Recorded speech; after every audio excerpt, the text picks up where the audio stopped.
भारताच्या ऑपरेशन सिंदूरवर पाकिस्तानचा कबुलीनामा, नूर खान एअरबेस उद्ध्वस्त झाल्याचं पाक पंतप्रधान शहबाज शरीफकडून मान्य.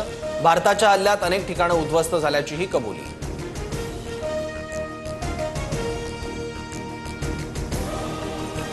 भारत आणि पाकिस्तान अणुयुद्धाच्या उंबरठ्यावर होते. अमेरिकेचे राष्ट्राध्यक्ष डोनाल्ड ट्रम्प यांची प्रतिक्रिया. शस्त्रसंधीबाबत मानले दोन्ही देशांचे आभार.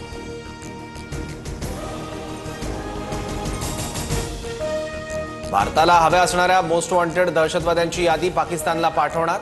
भारताला हवेत हाफिज सईद, दाऊद आणि मसूद अझहर. केंद्र सरकारची यादी तयार. पाकिस्तानी पत्रकार मोईद मिरजादाकडून पाकच्या खोट्या दाव्यांची पोलखोल. पाकच्या एकाही मिसाईलने भारतात नुकसान केलं नाही, मात्र भारताने पाकवर मिसाईल डागल्यानं मोठं नुकसान झाल्याची कबुली.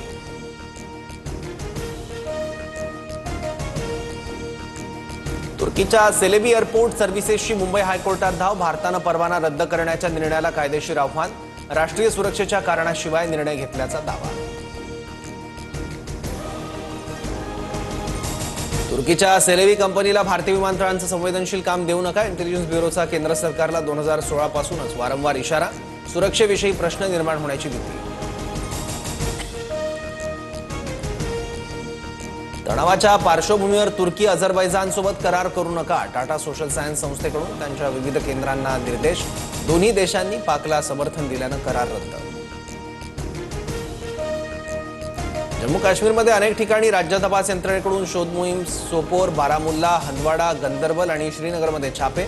मध्य आणि उत्तर काश्मीरमध्ये दहशतवादाविरोधात एसआयएची कारवाई. सिंधू जलकरार स्थगितीनंतर हायड्रो पॉवर प्लांटची क्षमता वाढणार. ऊर्जा क्षमता वाढल्यानं सलाल आणि बगलिहार धरणांमधील गाळ काढण्यास मदत.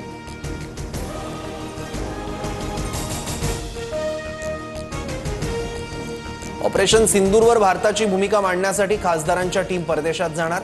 संसदीय कामकाज मंत्रालयाची सर्व राजकीय पक्षांची चर्चा. खासदारांचे 8 गट वेगवेगळ्या देशात भेटी देणार.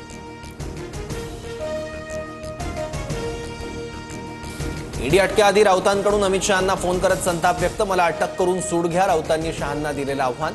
नरकातला स्वर्ग पुस्तकातून राऊतांचे गौप्यस्फोट.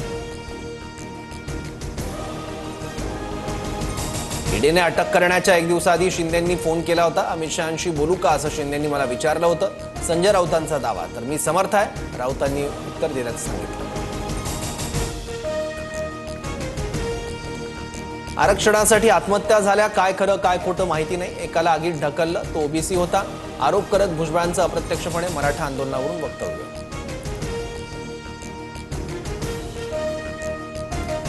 वन नेशन वन इलेक्शन संदर्भात आज मुंबईत पत्रकार परिषद. लोकसभा सचिवालय समितीकडून संध्याकाळी 6 वाजता पत्रकार परिषदेचं आयोजन.